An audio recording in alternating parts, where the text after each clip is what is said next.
గౌరవం కొత్త జంట తర్వాత శిరీష్ చేసిన సినిమా, సారొచ్చారు ఫ్లాప్ తర్వాత పరశురాం చేసిన సినిమా శ్రీరస్తు శుభమస్తు.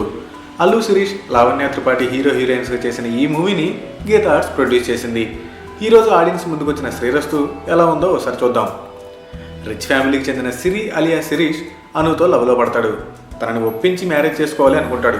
అయితే బాగా రిచ్ అయిన సిరి ఫాదర్ ప్రకాష్ రాజ్ తను ఓ పేదింటి అమ్మాయిని పెళ్లి చేసుకుంటాను అంటే ఒప్పుకోవడం తెలిసి తను రిచ్ అనే విషయం చెప్పకుండా అను ప్రేమను గెలవడానికి ఆమె లైఫ్లోకి వెళ్తాడు.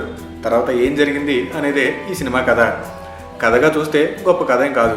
80s నుండి చూస్తున్న కథనే కాస్త కొత్తగా చెప్పడానికి ట్రై చేశాడు డైరెక్టర్. ఇక శిరీష్ బాబు విషయానికి వస్తే డైలాగ్స్ వరకు ఓకే కానీ ఎక్స్ప్రెషన్స్ విషయంలో తేలిపోయాడు. యాక్టింగ్ పరంగా బాబు చాలా డెవలప్ అవ్వాలి. లావణ్య త్రిపాఠి చాలా బాగా చేసింది. ప్రకాష్ రాజ్ అండ్ రావు రమేష్ పోటీ పడి చేశారు. డైరెక్టర్ డైలాగ్స్ పరంగా ఎమోషన్ని చాలా బాగా పండించాడు. ఫస్ట్ హాఫ్ డల్గా ఉన్న సెకండ్ హాఫ్ పర్లేదనిపిస్తుంది. తమన్ సాంగ్స్ కూడా బాగానే ఉన్నాయి. ఓవరాల్గా ఓపుకుంటే శ్రీరస్తు శుభమస్తు ఓసారి చూడొచ్చు. ఫ్రెష్ ఫిల్మ్ అప్డేట్స్ కోసం మా ఆరెంజ్ ఫిల్మ్ న్యూస్ ఛానల్ని సబ్స్క్రైబ్ చేసుకోండి.